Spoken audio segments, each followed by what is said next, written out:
Hello, before you listen to this story, make sure you're in a safe place.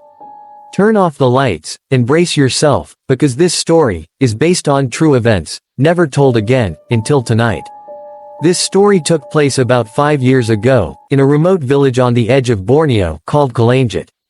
The village is surrounded by a dense forest, considered sacred by the locals.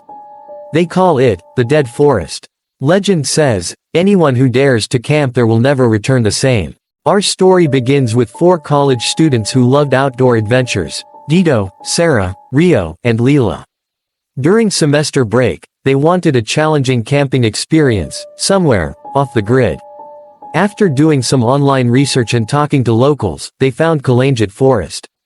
Despite being warned by the villagers, they went anyway. They thought it was just superstition meant to protect the forest. They arrived in the afternoon, pitched their tents near a small river, and spent the day exploring. But even from the start, something felt off. Too quiet. No birds, no insects. Even the wind felt wrong. And when night fell, that's when it all began. That first night, Sarah woke up to footsteps outside the tent. Slow steps, like someone dragging their feet.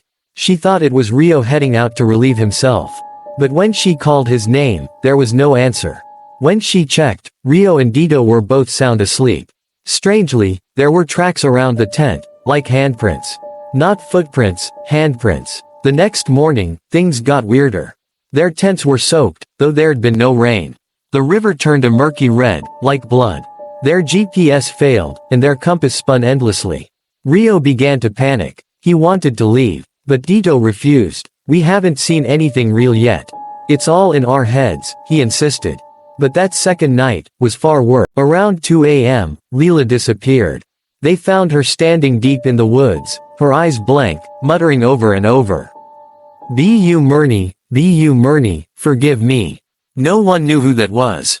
But the villagers had once spoken of a woman named Bu Murni, a shaman, burned alive in that very forest, accused of kidnapping children. After that, Rio demanded they leave. But no matter which direction they walked, they kept ending up at the same spot. The tent, the river, the handprints. By the third day, Dito lost his mind.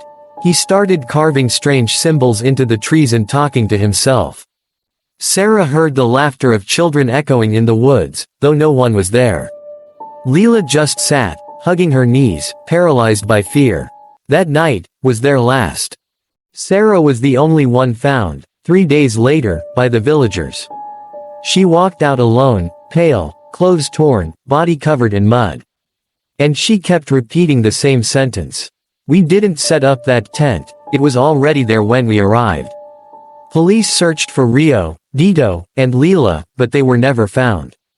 As for the tent, there was none, only a scorched circle on the ground, and a small wooden doll hanging from a tree, its face wrapped in red cloth. To this day, Sarah remains in a mental institution. And Kalangit Forest stays silent, hiding its ancient curse. So, if you're planning a camping trip, and find a spot that no one seems to know about, think twice. It might be a place that was never meant to be found again.